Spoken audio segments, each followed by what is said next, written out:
Welcome. We've got a session on speculative futures for education. I think this is the first session in a series. Is that right, Dani?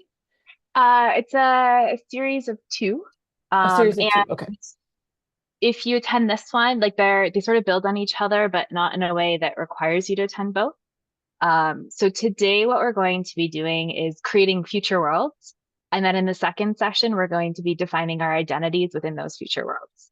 So people who come to the second session might be building themselves in the worlds that we create today. So, and I'll start as many of my sessions is all very experimental. We'll see how things work.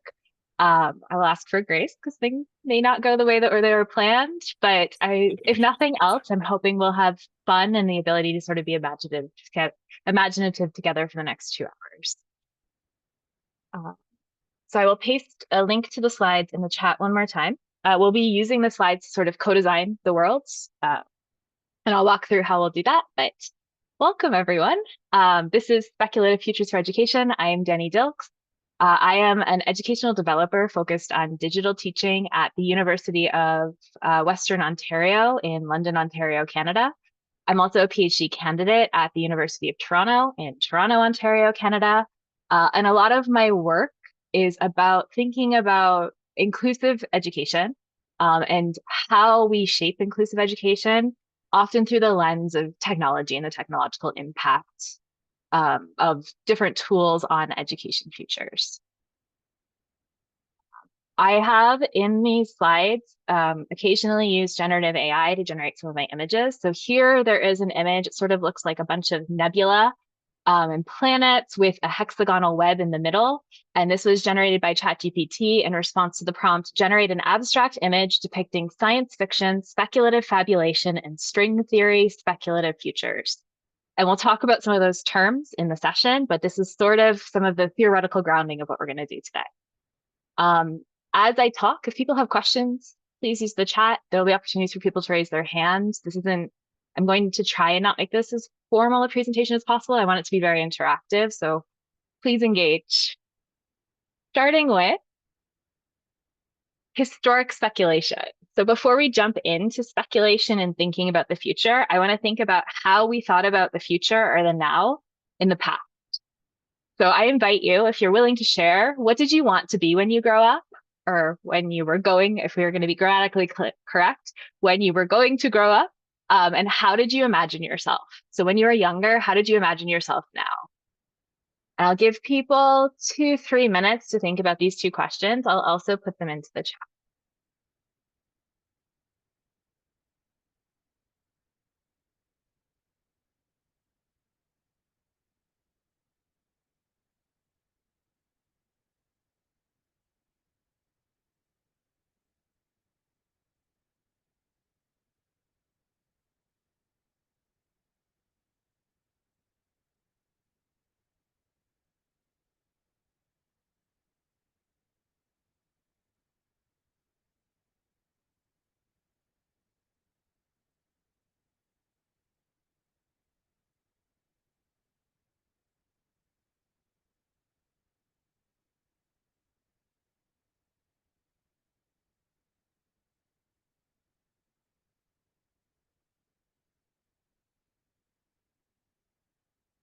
So Christina says that she loved animals and wanted to be a veterinarian, still love animals, but took a different path.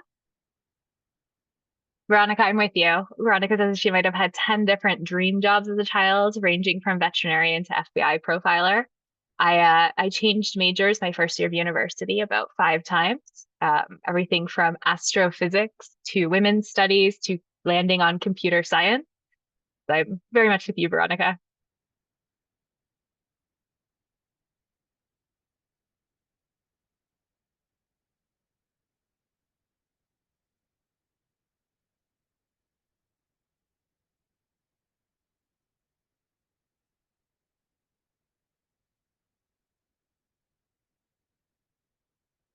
Danielle wanted to be a scientist and imagined herself finding cures for diseases and wanted to be a paleontologist and find dinosaur bones in her backyard.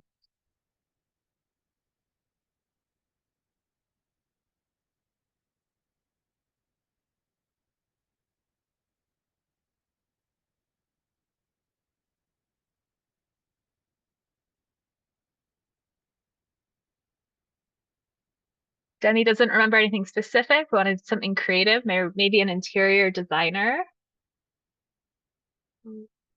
Shahanaz says many things, a writer, an industry factory owner, having a chem lab at home. Kai says, my field is different, but in many ways I'm where I thought I would be. I wanted to study sharks, but then decided I was more passionate about making people care about the world.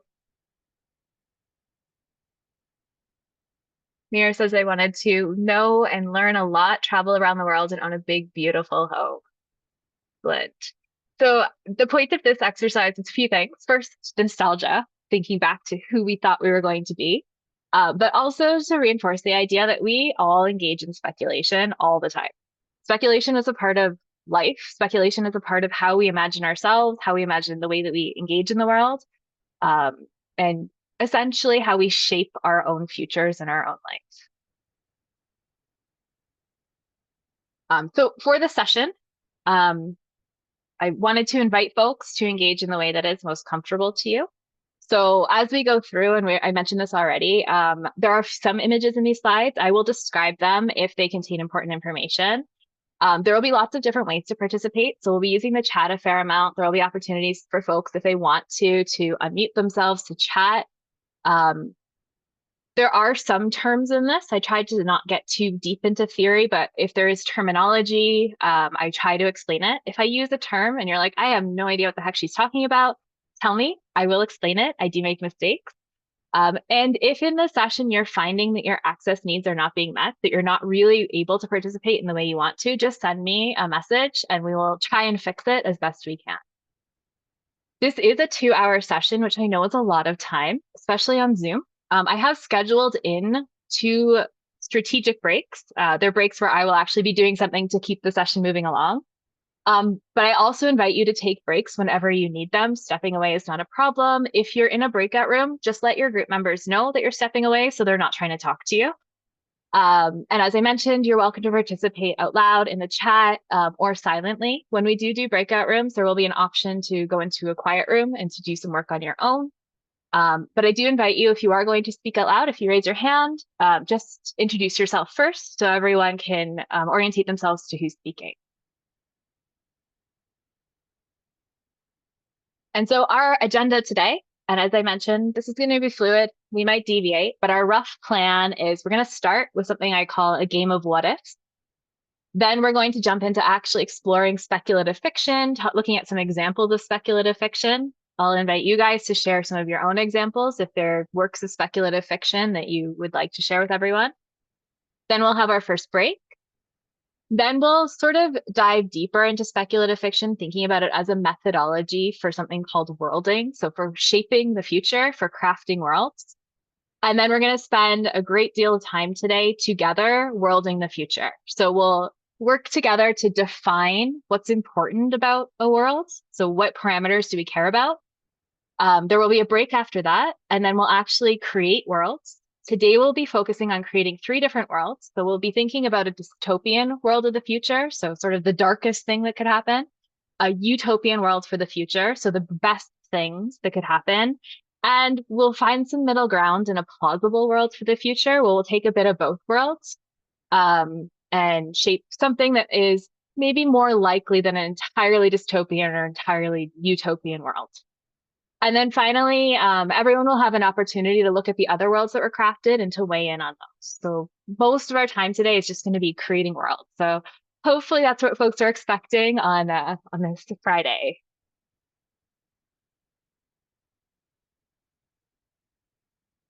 So our first activity is called a game of what ifs. I'll share the link to our slides one more time. But essentially how the game of what ifs works, or how it works, is I'm going to ask a question. And then we'll just craft a short story in response to the question. So my what if question is, what if there were a global ban on privately owned vehicles?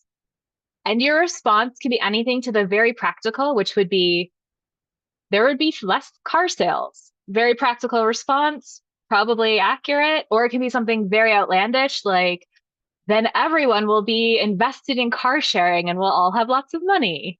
I don't want to influence your responses too heavily. But what I'm going to ask folks to do is on the slide, and we're currently on slide 5 in the shared slide. Share again. I'll ask you to share your response to my what if. So in order to do that within Google Slides, there is an option to add a text box. It's on the menu bar, the secondary menu bar. If you click on text box, you should be able to drag and drop a text box and add some text. Because we have not too many, but we have 10 folks, you might find that you're overlapping with other folks. If it gets too busy, I'll add a second slide. But just try and stay in your own zone within the slides if possible. If for whatever reason, Google Slides is not working for you, you're also welcome to put your what if into the Zoom chat, and we'll make sure that it's heard and part of our collective story about this future world with no privately owned vehicles.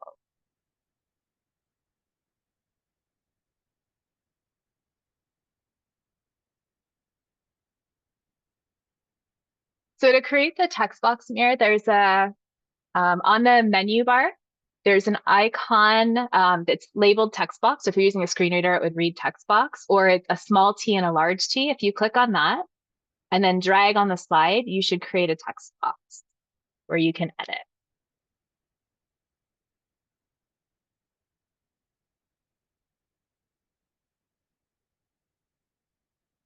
And if anyone's struggling to make a text box, I've just created one called My Text Box. You're welcome to take that and put your own text into it.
So I'm going to give folks one more minute, and then I'll start to read some of our short speculations about what this future might look like.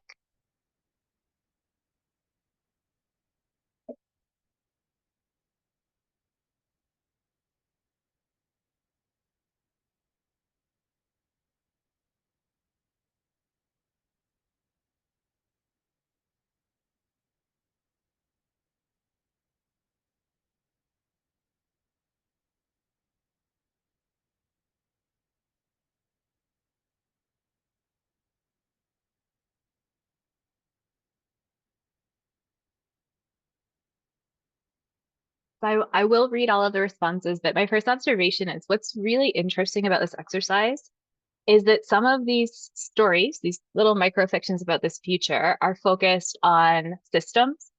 Some of them are focused on collective behavior. Some of them are focused on individual behavior, individual values. So we can kind of here see the full power of speculation as a methodology, because we're not just looking at through one lens. We sort of see the whole impact of this seemingly simple statement. So here we see if there were a ban on privately owned vehicles, we would have lots of public transport. There would be a need, or there would need to be a system for people to make sure they can get a ride.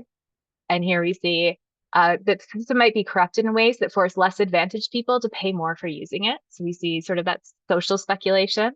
And there may be less displacement such that more people work from home and have things delivered.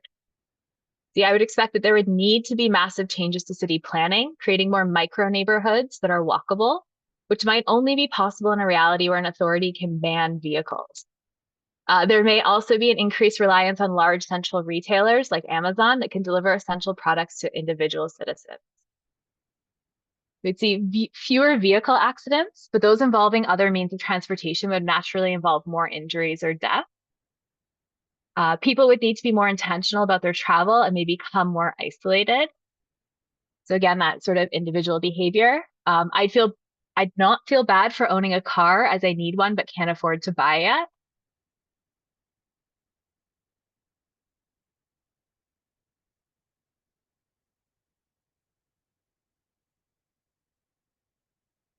Um, there will be a way for people to know each other. Again, we see the social impact, less carbon dioxide, so an environmental impact.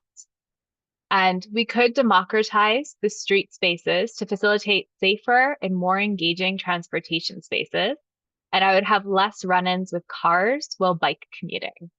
And I didn't add that one, but I do, as a cyclist, appreciate that because cars and cyclists do not play well together.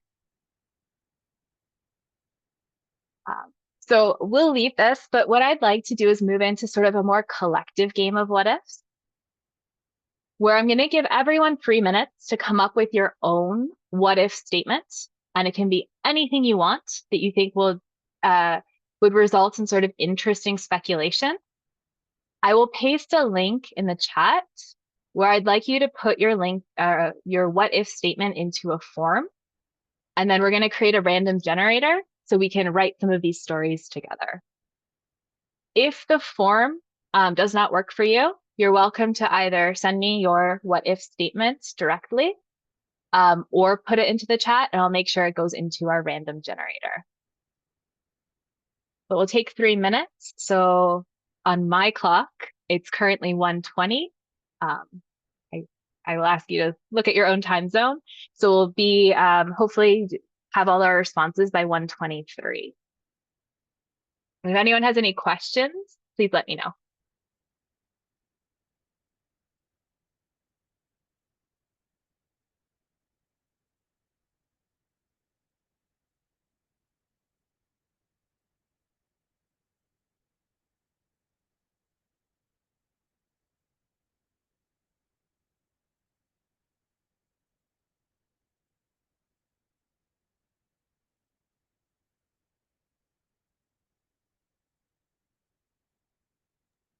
Would you please repeat what should we do, Nanaya?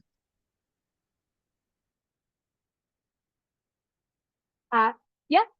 So what we're doing is we are writing your own what if statement, similar to my statement, which was what if there was a global ban on privately owned vehicles?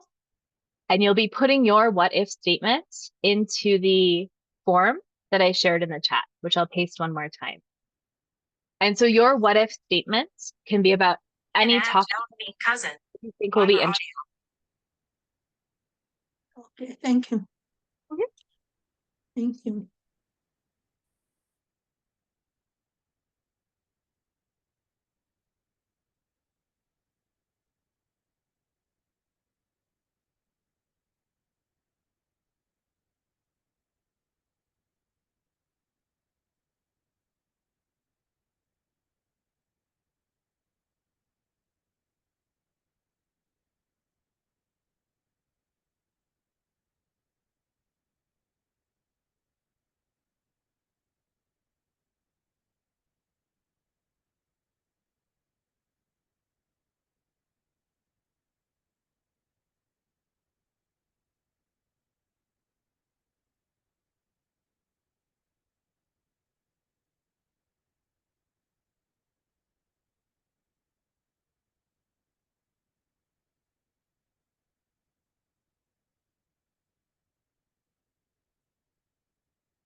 right.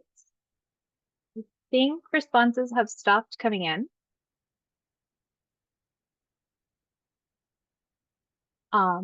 So we are going to be using a tool called a random picker. I have, okay.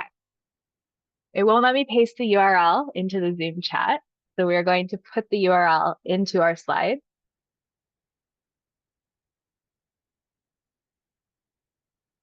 And what we're going to do is in breakout rooms, you'll have an opportunity to look at and speculate on some of these what ifs together. I'm going to put folks into groups of 3-ish. Oh, thank you, Veronica. So here is the random picker link. It's on slide 6 in the title. And what this will do is take you to a page that looks like this. Where it will say random picker at the top, and there will be an icon that's labeled rerun. And if you click that, it will choose one of the different what if statements that we put in there. So once you're in your breakout room, and you'll be in your breakout rooms for 12-ish minutes, generate one of these. As a group, kind of brainstorm what you think this future would look like. Spend some time speculating and just think about not just the worlds that you're creating or the worlds that you're imagining, but also the process of imagining it. So what things do you care about? Oh, am I not sharing the right screen? No, we were seeing the Google form. Oh, But is it now we okay see now? it. Yes. Okay, perfect.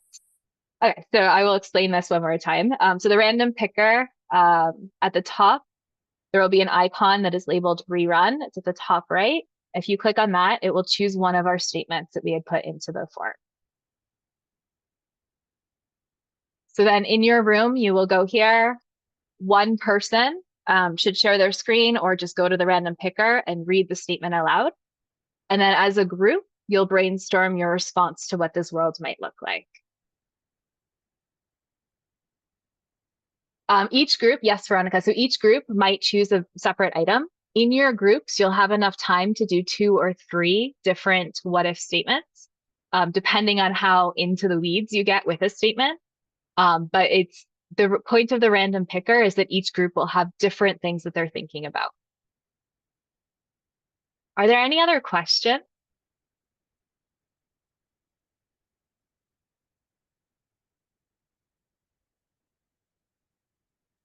Question. Sorry, are we writing this down somewhere? There are slides, so you have the option on the slides below to, as a group, decide if you want to share your story. So if you come up with something really interesting, you're welcome to add it to a slide, but there's no obligation to add it to a slide. It's more, some people like to kind of document, some people like to just chat. As a group, you can decide. I am not able to add the link to the chat because when I do, Zoom tells me it's too long. So I'm not sure if there's another way for me to share the link other than within the Google Slides. The link, it's not a great tool because the link is literally all of the different what if statements within the link. All right, I'm going to create breakout rooms. If anyone doesn't wish to go into a breakout room, just stay in the main room and I'll put you into a quiet room.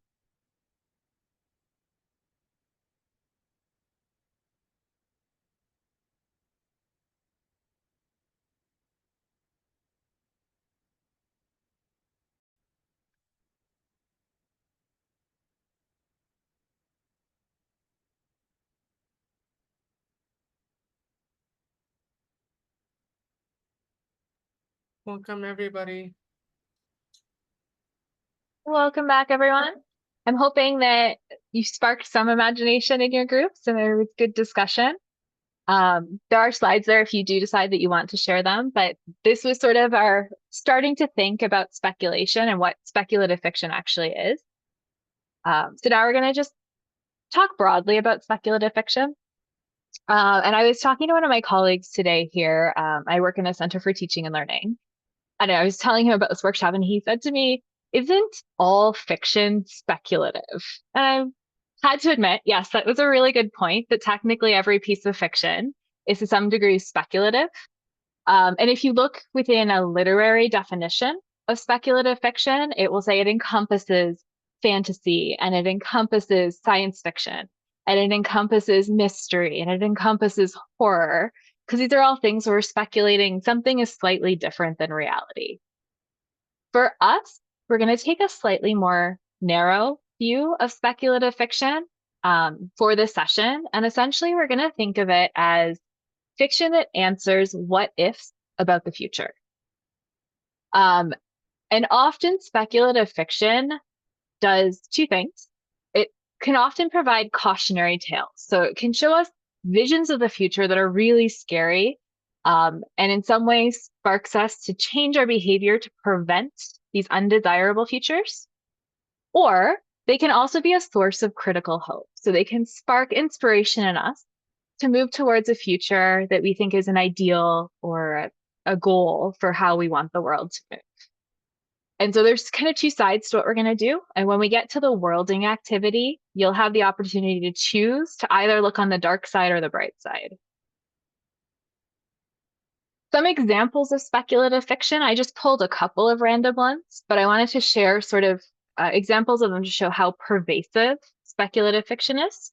So my first what if is, what if genetic engineers brought dinosaurs back from extinction? I realize some of these examples will have very be very culturally specific or niche, because some of them are from science fiction, but any thoughts on what piece of fiction, either a movie or a book, this answers this question? What if genetic engineers brought dinosaurs back from extinction? I invite you, if you have an idea, to unmute yourself, or you can drop it in the chat. That's the story of the Jurassic Park series, right? Yes.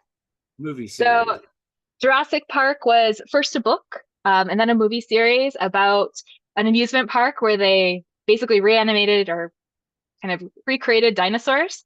Spoiler alert, it did not end well. And the picture here is a very large dinosaur with two trucks.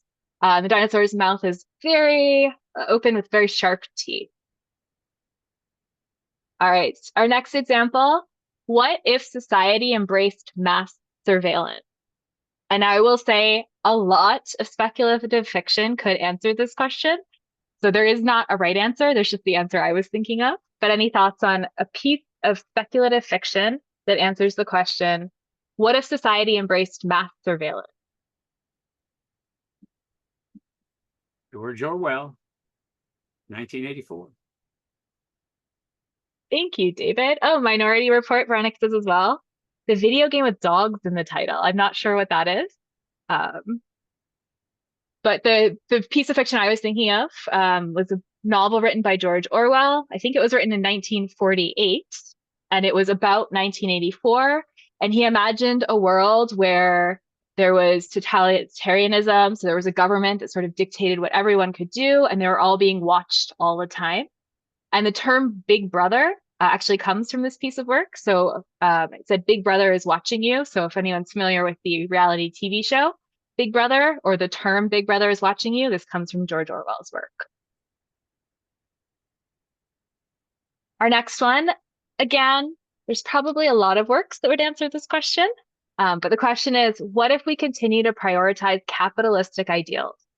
So what if we're still very, very focused on sort of neoliberalism and money as the biggest value?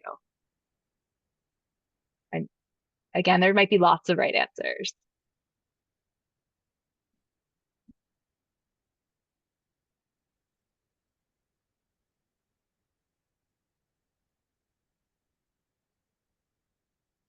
I'm not familiar with a lot of Ayn Rand. Veronica writes Ayn Rand has entered the chat. I haven't read those works, but possibly. The piece of fiction I was thinking of is a highly recommended book by Octavia Butler called Parable of the Sower. And I actually read it recently, and it mirrors a lot of the rhetoric coming from Donald Trump in the United States. So it's sort of a world where climate change is rampant because corporations were much more focused on making money than taking care of the planet, where inequity between the poorest and the richest has become so vastly divided. There are communities of people with absolutely nothing, and then the very, very wealthy who are protected in these private areas. It's seen as to be one of the most prescient books that was written because it reflects a lot of what might be possible given the current climate in the United States. And I have one more example. This is very, very specific and niche, but it's an example I use in my own course where I use speculative fiction as an assignment for my students. So my question is, what if social credit controlled your opportunities in life? And social credit is sort of like if anyone has used Uber, like you rate different people, but this is you rate every interaction. So every time you come into contact with somebody, whether you hold a door open for them or you pass them in traffic, you're able to give them a rating. The Hunger Games. Huh. Yeah, so the Hunger Games might be an appropriate response to this. Daviel says, oh, Daviel and Christina have both got it. There was a Black Mirror episode. Black Mirror is an entire series of sort of dystopian, mostly dystopian techno futures that are very probable. So they sort of represent possible futures to do with technology. And one episode is called Nosedive, and it shows this world where people are constantly rating each other on their phones. And the higher your rating, the more opportunities you have. So you can get better jobs if you have a higher social rating. You can get access to better housing. You get invited to better events or parties. So the entire world is based upon how people rank you. And the image here is sort of a vintage comic book showing a woman with streaking makeup, as though she's been crying, holding a phone, looking a bit frantic. And there are lots and lots and lots of other examples of speculative fiction. I didn't have a chance to do this, but my hope was to create a space where we could share speculative fiction. I have an image here of the books I just pulled off of my bookshelf last night that are examples of speculative fiction, which show Margaret Atwood's The Year of the Flood, Parable of the Sower and Parable of the Talents by Octavia Butler. Sinclair Lewis wrote It Can't Happen Here, which portrays sort of a vision of if Nazi Germany had occurred in the United States, so sort of that same climate. George Orwell's 1984, Aldous Huxley's Brave New World, Anthony Burgess's A Clockwork Orange, and then a number of other examples here. So this takes us to our first break. If you have other suggestions, I see some kind of going on in the chat already. I invite you to share them, but we're going to take a 5-minute break. And then when we come back, we're going to actually get into some of the talking about the methodology and starting to think about creating worlds together. So for me, it's currently 1:55. So we'll be back at, sorry, for me, it's currently 1:50. So we'll be back at 1:55. Oh, sorry, thank you. So whoever's recording. So now we're going to move into the why of speculation. And speculation is, as we looked at some of the examples, a great form of entertainment, but it actually does a lot more than that. So speculative fiction and the act of actually engaging in speculation can provoke new ways of thinking about the future, which actually forces us to think more about the present, because the future is a reflection of what's happening now. And what this means is that by imagining futures, either the best futures or the worst futures, we're able to focus on what's important now and make decisions about how we're engaging in the present to shape those futures. So a lot of what speculation does is compels action. It makes people care about these future possibilities and makes people take action to create the worlds we want and prevent the worlds we fear. A lot of the work that I do draws on Donna Haraway. For anyone who attended my session last year, I drew a lot on her work. She writes in a very dense, often inaccessible way, but she imagines the world in really interesting ways. And she talks about something called speculative fabulation, which is closer to that definition of speculation that we're using for the session today, which is the idea of speculation as sort of focusing on those important pieces of the future. And Donna Haraway writes, it matters what stories make worlds and what worlds make stories. Acknowledging that the future is a reflection of what's happening now, but the stories that we tell now, those stories like 1984 and this dystopian future, or like you guys were sharing in the chat, like the Hunger Games, or like Jurassic Park, these cautionary tales change how we act today.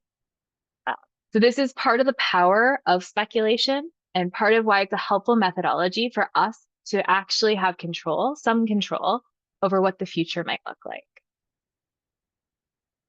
And so that brings us to the question of dystopian or utopian futures. Do we want to spend our time imagining the absolute worst future, or do we want to spend our time imagining the absolute best future?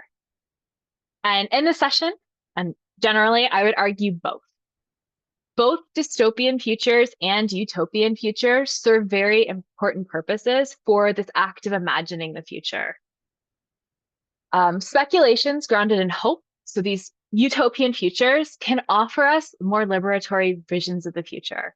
They can actually help us engage in critical hope and make sure that we're not feeling overwhelmed and despondent, that we're not disengaged in the actions and the work of sort of social justice and trying to improve the world, because they do give us hope. They do give us this idea that this future might be possible.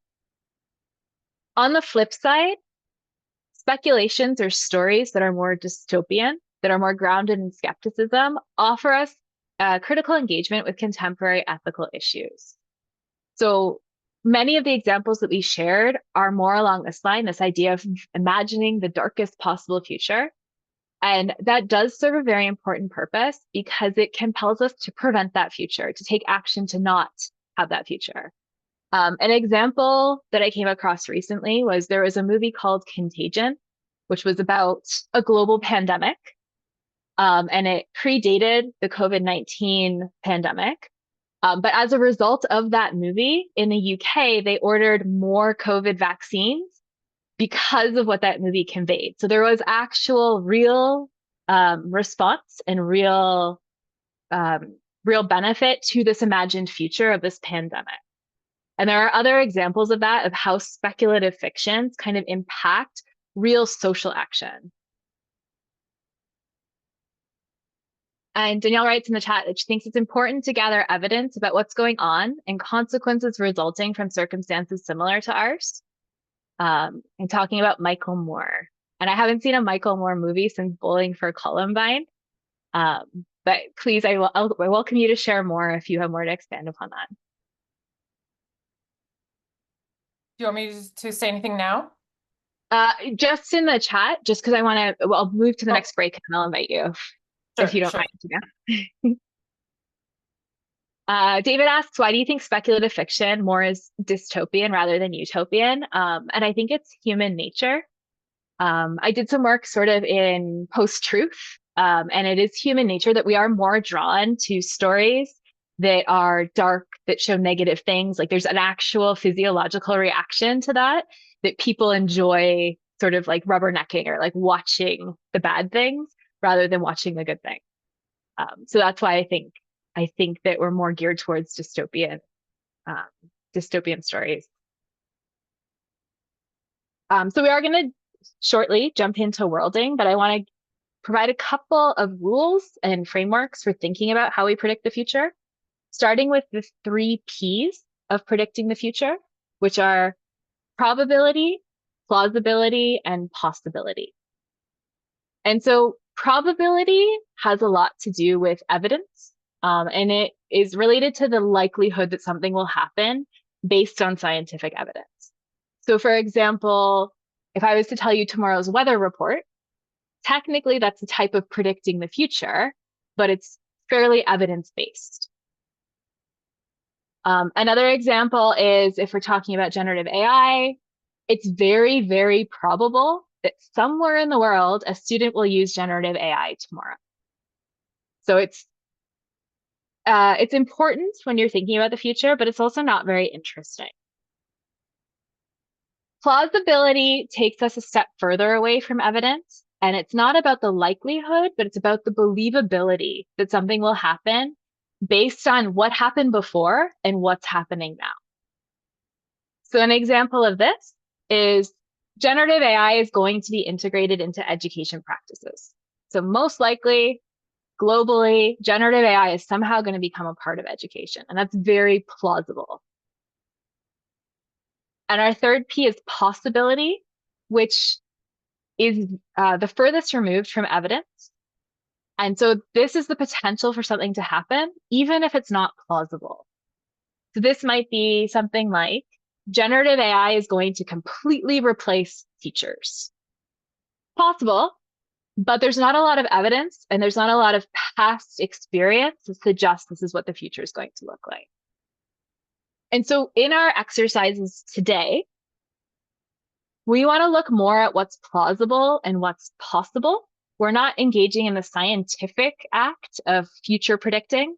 So we kind of aren't that interested in probability, but we want to think more about the plausibility and possibilities of the future.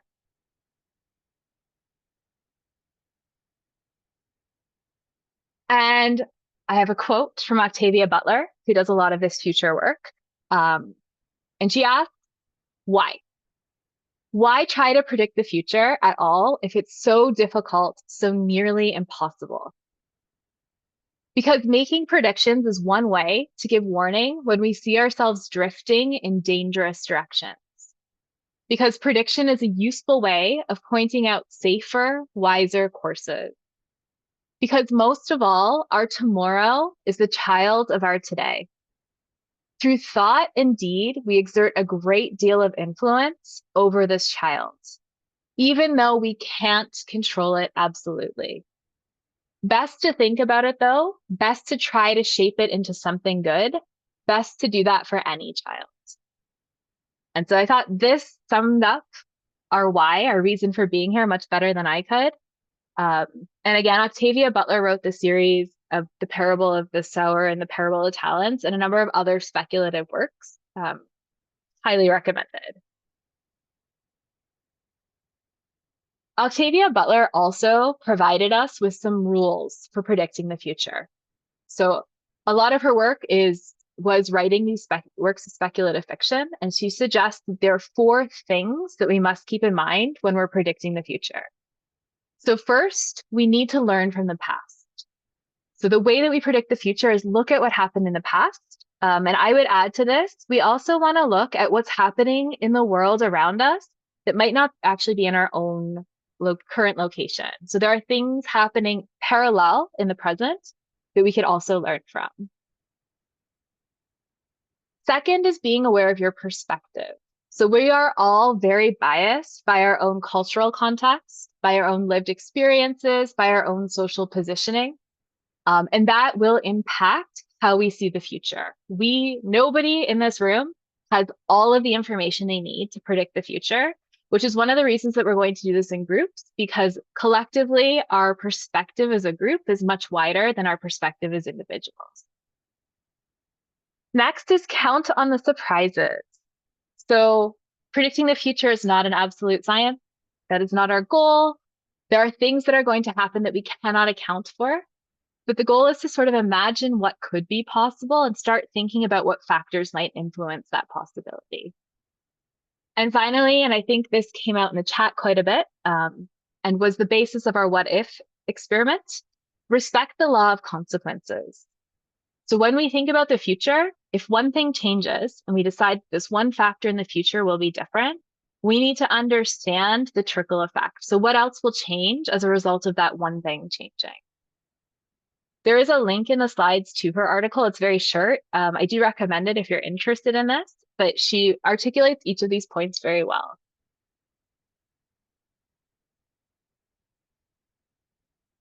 So that was the end of sort of my presentation part.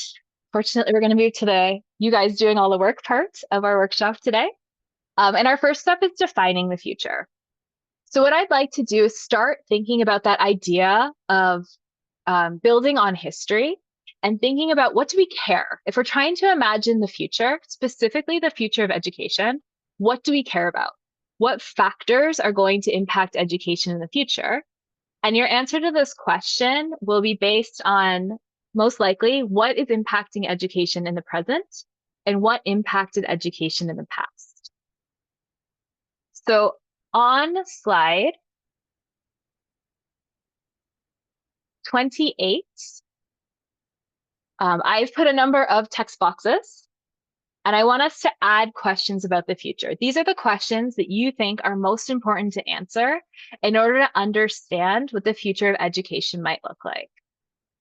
So I might ask the question, how will generative AI be integrated into education?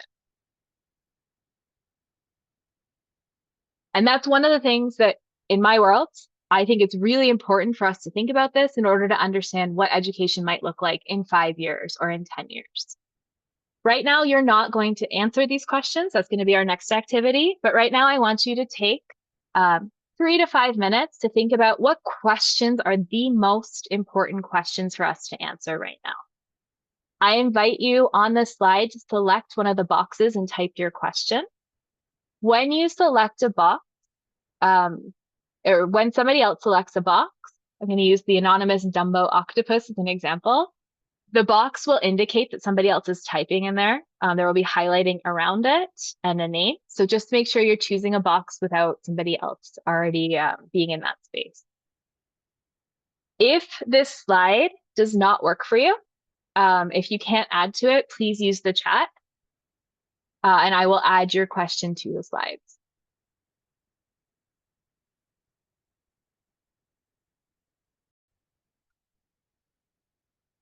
I'll resume share. Hopefully this is going to work. Short URL. All right. So make sure everyone's responses are here. So what we're going to do is we're going to prioritize. We don't have time to answer all of these questions. So I'm going to ask folks on this form to select 5 that you think are really important questions for us to answer about the future. And then when we get into the last part of our workshop, the worlding part, those are the questions that we're going to answer together. So I will paste a link in the chat. This is a link to the Google form. I apologize if some of the question marks are cut off because it was done a little bit last minute.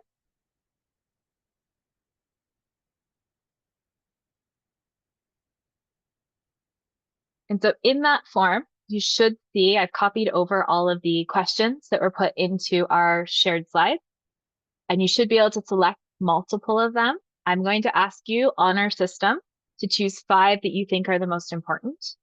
And then for our worlds, we'll focus on the top 8 of the ones that were selected to focus on as we start building and defining what the future might look like. Are there any questions? Could somebody just confirm that the form looks okay to them? I usually don't build forms on the fly. Looks good. Thank you.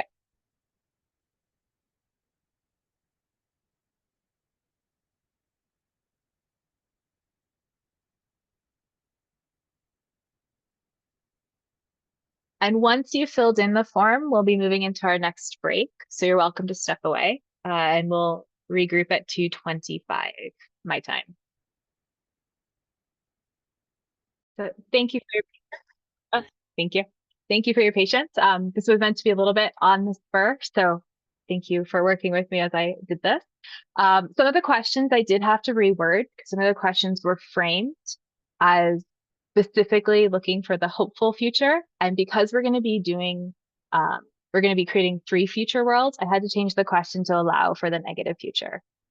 I'm hoping that didn't detract from the meaning, but I think we're still asking the same questions.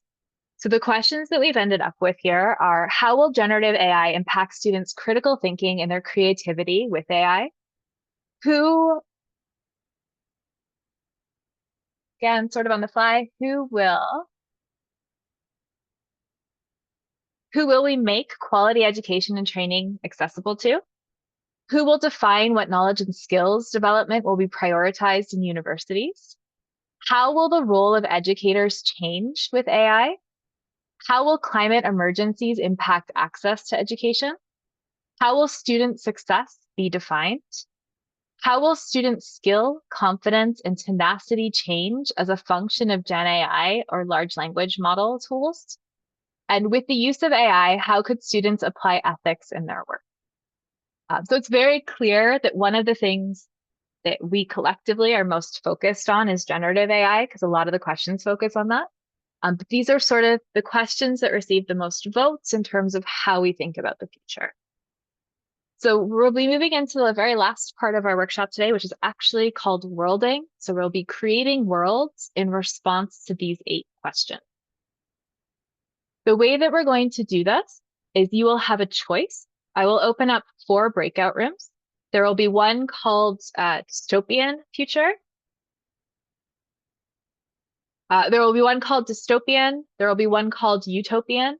There will be called plausible, and then there will be a quiet room in case you don't wish to work on a future with another group.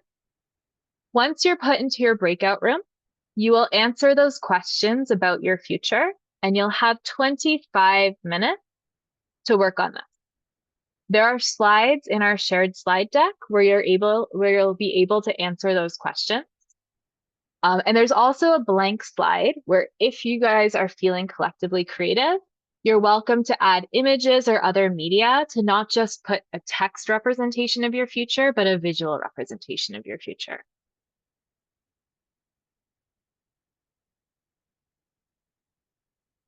So the dystopian future is sort of the worst possible future. And that's the one where we'll lean into sort of the negative imagery, the dark imagery. The utopian future is the best possible future. So that's the most positive possible future, the best thing that could happen. And the plausible future has the most creative license because you can choose from both. So you don't need to go to the extremes of either the best or the worst. As a group, you can kind of decide what's the most likely way that these things will pan out. I do have one note that I want to make before I put you into groups, which I called the cyborg in the room.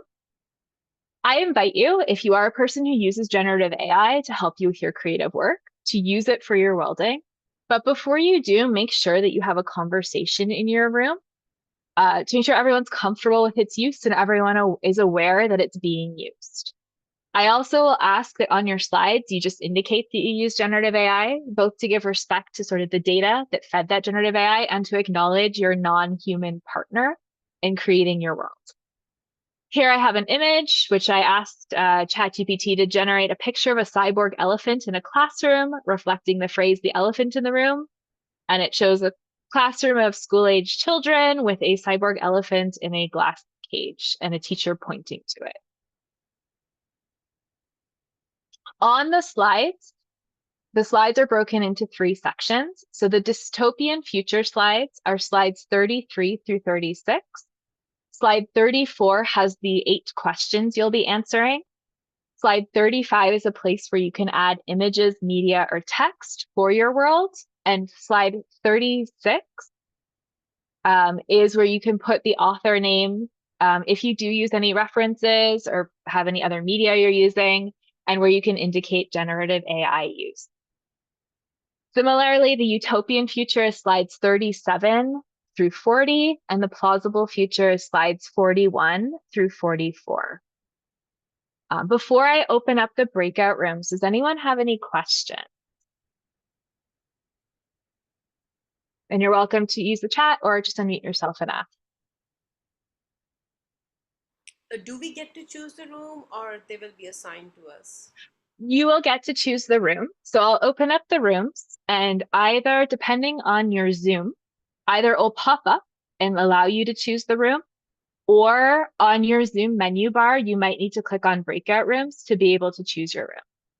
If neither of those things happen or work for you, you can also just let me know which room you want to go in and I can force you into the room. Are there any other questions?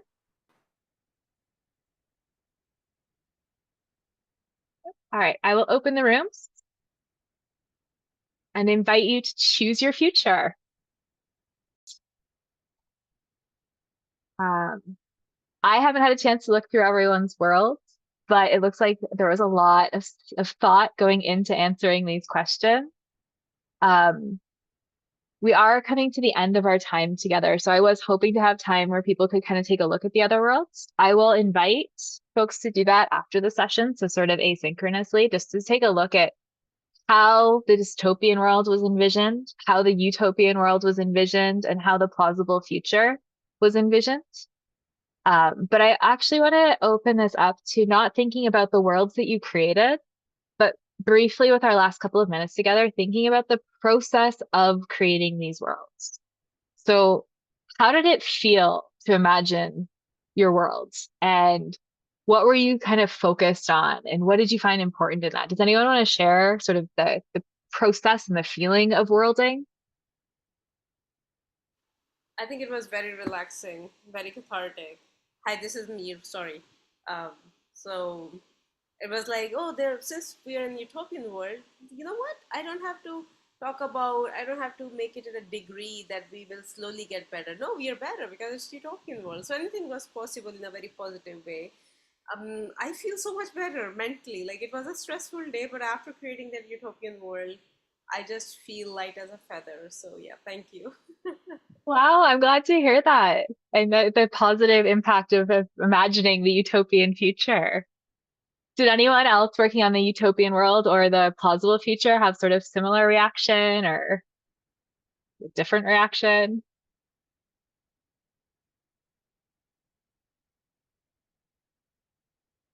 I can just say something quickly. There was one, I think when we first started, maybe I wasn't in the sort of positive mindset yet, but one of the first questions, it was like, oh, all I can think of is negative stuff. Like, that was the first thing that came to mind. And then we got into the rhythm, and yeah.